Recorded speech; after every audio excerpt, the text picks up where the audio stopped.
In this video, we're going to talk about the history of accounting standard setting in the United States.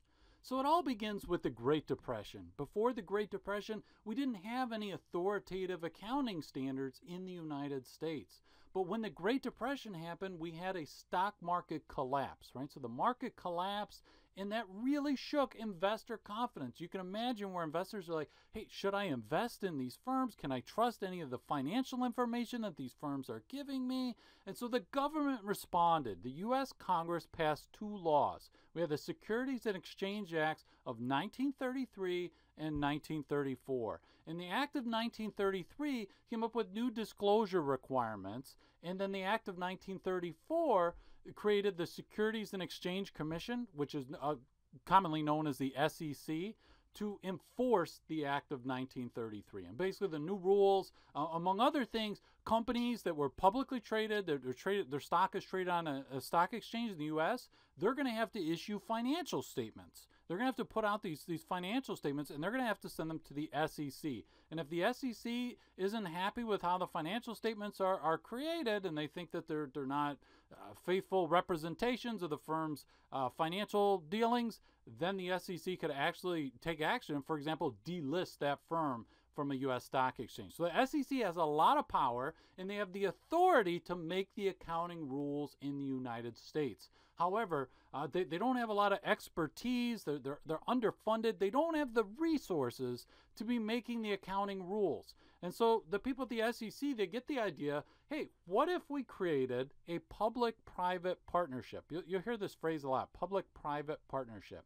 And what we mean by that is that the public, we've got the agency, the SEC, that's a public organization, they're going to make an alliance with a private group, right? So a non-governmental organization, and they're going to make it, basically there's this kind of pact with them where they say, look, we have the authority as the SEC to make the accounting rules, but we're going to delegate that authority or that responsibility to the private agency who their expertise is making the accounting rules, right? And that first agency that was delegated to which this responsibility was delegated was called the Committee on Accounting Procedure, otherwise known as the CAP. Right, so the CAP was a group of practicing CPAs, and the SEC in 1939 said, look, we're going to give you the right or basically the authority to make these accounting standards. Now, still, the SEC still retains the right. So it's still always up to the SEC. They have that power delegated to them by Congress, but they in turn say to the CAP,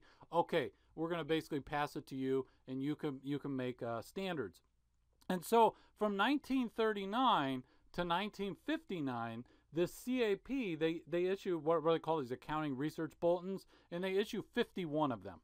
So you could think about these as rules or however you want to think about it. They're issuing these accounting research bulletins, which are effectively GAAP, right? So these are generally accepted accounting principles that firms have to follow, right? So they've 51 ARBs.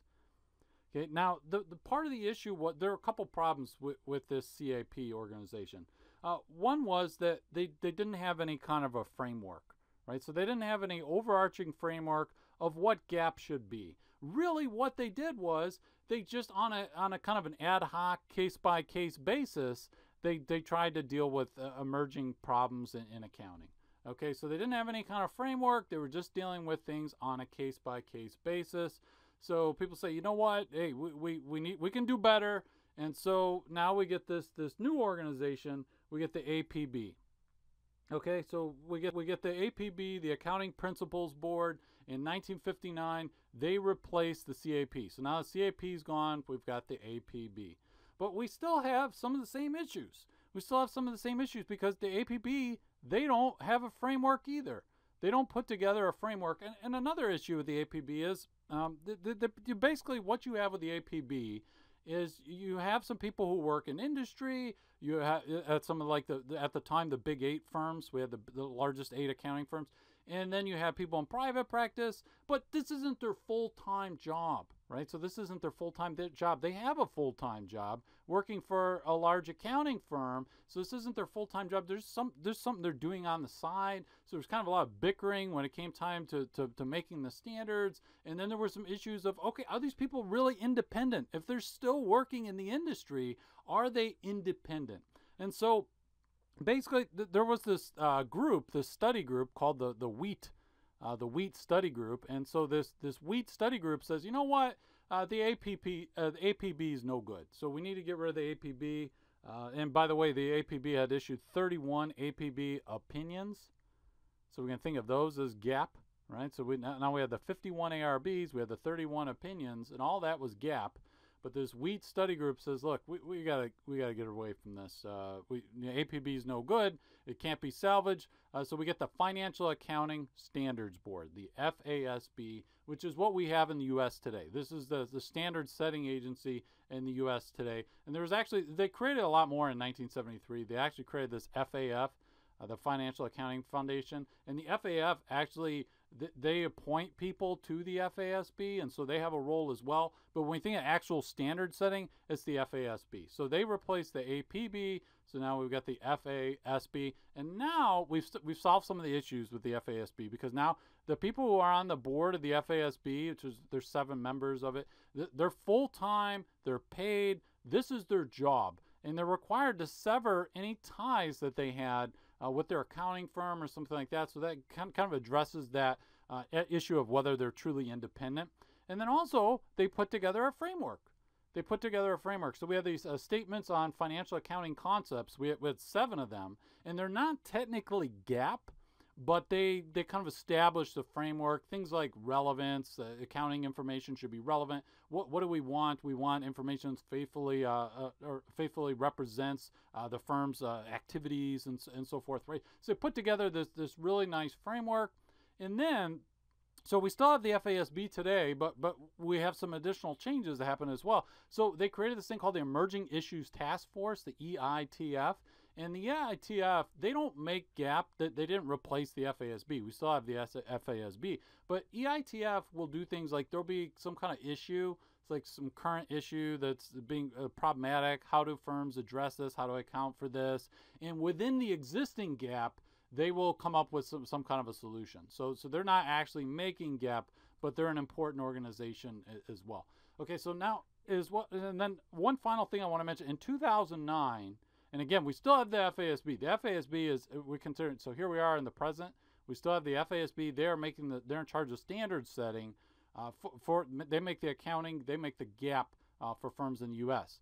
So that is still the same. So we got the FASB. However, one big change was that in 2009, the FASB created this accounting standards codification, which is ASC, and that has replaced what was the previous GAAP. Basically, think about it like this. So the FASB, they would issue standards. So it'd have like standard number 161, standard number 162. Okay, we had these standards from the FASB, and then we had these APB opinions, those 31 opinions, and then we had the 51 ARBs, and we kind of, sometimes people call it a hierarchy of GAAP. They say we have these different hierarchy, and what's stronger GAAP than what's most authoritative. Most authoritative would be an FASB standard. But what they did is this accounting codification, this ASC, it did away with this entire idea that there was a hierarchy, or that it was really just a standard-based GAAP, and they went to where it's topic-based. So now we have different topics, and you can look up any topic. Like you could look up receivables or something like that, and then there'd be subtopics and so forth. So it's really neat way of organizing GAAP. So today, this codification, that is effectively GAAP, right? And that's made, it's updated. We have these ASUs, accounting standard updates, that are issued by the FASB. But then again, still remember that the SEC still technically has authority to make GAAP, but they basically delegated, and at this point in time, it's the FASB that's in charge of making the accounting standards in the U.S. today.